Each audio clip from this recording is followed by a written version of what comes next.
لا هو بس الوضع ايه واحنا ليه النهارده؟ احنا النهارده بعد الخروج هي اساس الصحه، هي كانت مجرد وقفه لا تتعدى 9 اشخاص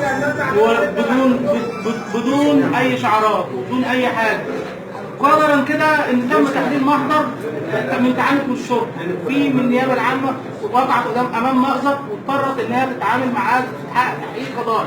انا الزملاء معايا ومجلس النقابه معايا وعضو النقابه العامه موجودين معايا وزمايلي محكمه شبين كلها معايا، وانا بفضل الله مش هتفرق معانا واللي ربنا رايده هيكون.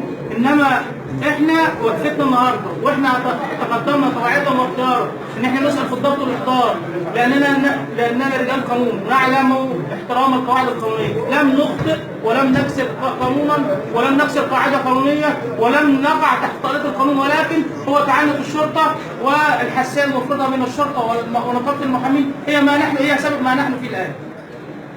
ضيف رأي عام ومش خاصة بفئة ولا طائفة ولا جماعة؟ ما ده احنا كنا مجموعة شباب غير مسيس، مجموعة لا لها دعوة بالسياسة ولا لها توجه سياسي، وكنا في وقفة عرضا لا لم تكن بها سمت ترتيب وعرضا كده وحضرنا فيه.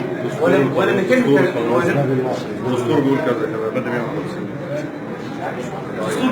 نبيل أنور وشيخ نبيل أنور وشيخ المحامي. شكرا.